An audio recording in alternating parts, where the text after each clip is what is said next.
So hello friends, how are you all? I hope you enjoyed. And the first video was about concave mirror and the ray diagrams in it. And today we're going to discuss about the convex mirror. It is the most easiest topic that drawing the ray diagram of the convex mirror. Okay. So at first, let us know about the convex mirror. Okay. So in this mirror, it is almost same like the concave one. Like it is the mirror, the shaded part and the reflecting part is here, and there is the pole, there is the focus, there is the center of the curvature, and the distance between P and F is small f, which is known as focal length, and the distance between P and C is known as R, which is known as radius. Okay, and this is the line. All right. So at first we're going to learn the four rules through which we can draw diagrams in a convex mirror. Okay. So the first rule among all is that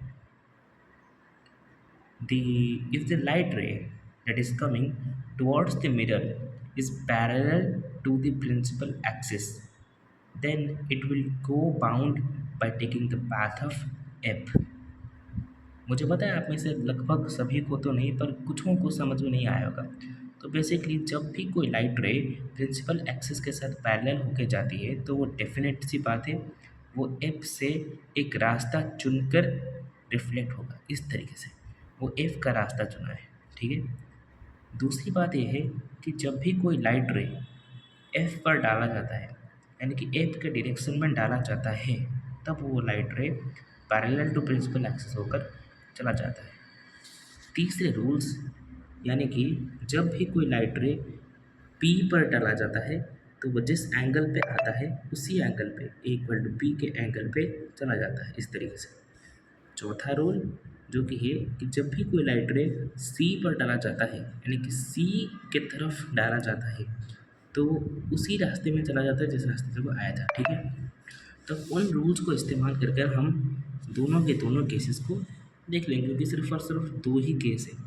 okay, सबसे पहला case object at infinity. जब object infinity पे होगा तो उस क्षेत्र में ये हमारा कन्वेक्स मिरर है and here is the object. Okay, so at first we draw two lines, two rays of light. Okay, and as it is at infinity, only parallel rays are possible. I have told you in the my earlier video, and if you don't know, I'm telling you again. If the object is at infinity, then definitely only parallel light rays would reach the mirror. यानी कि जब भी कोई वस्तु infinity पे होगा, वो सिर्फ और सिर्फ पैरेलल लाइट रही होगा जो कि उस मिरर से टक्कर खाकर वापस जा सकता है, मिरर पर यानी कि मिरर तक पहुंच सकता है। तो यहाँ पर दोनों के दोनों लाइट रे मिरर की तरफ चले हैं, एंड पहले रूल को इस्तेमाल करते हुए वो एफ का रास्ता पकड़े और वहाँ से निकल गए, ठीक है। और ये वाला लाइट रे भी वहाँ से निकल गया। तो रियल वर्ल्ड में उनका मिलने का कोई भी चांस नहीं है, ठीक है। मतलब कोई भी चांस नहीं, जीरो भी चांस नहीं है, जीरो से भी कम चांस, ठीक है।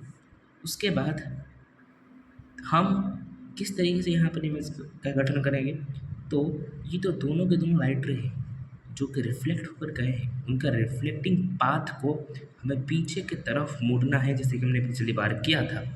एंड वो जहाँ पर भी अपने आप को इंटरसेक्ट करेंगे वहाँ पर वो इमेज है, यानी कि एफ पर।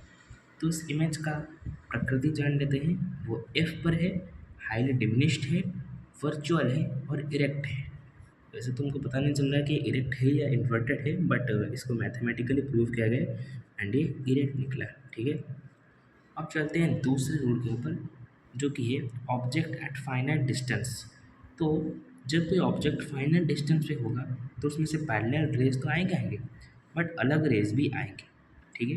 तो पैरेलल रेज आया और फिर जो भी मैंने रूल बताया था, यानी कि एफ का इस्तेमाल करके निकल गया, ठीक है। दूसरा वो हमने दूसरा जो रे है वो हमने पी पर डाला है, तो वो जिस एंगल पे करके आए थे उसी एंगल पे निकल जाएगा, ठीक है। और याद रखना एंगल ए एंगल बी के बराबर है। तो ये भी दोनों के दोनों रे रियल वर्ल्ड में कभी भी नहीं मीट करने वाले, तो इनको भी हमें पीछे की तरफ मुड़ना है और पीछे की तरफ इनको भी बढ़ाने पर both of the rays will meet each other at this point. Okay, so here the image it between P and F diminished है, virtual और erect है. तो अगर आपको आज का ये कॉन्सेप्ट समझ में है तो लाइक शेयर और सब्सक्राइब, उसके साथ ही साथ प्लीज़ आप कमेंटिंग करके जाइए, क्योंकि वो हमको इनक्रेज करता है. और अगर आपका कोई भी डाउट है, लिटरली कोई भी डाउट है साइंस के रिगार्डिंग, मैथ के रिगार्डिंग, तो आप मेरे को पूछ सकते हैं. मैं अगली वीडियो में उसका एक इमेज टाइप आंसर लाऊंगा, और अगर वो आंसर लॉन्ग हुआ या फिर कॉम्प्लिकेटेड होगा तो मैं उसके ऊपर एक वीडियो भी बना लूँगा. ठीक है, थैंक यू ऑल.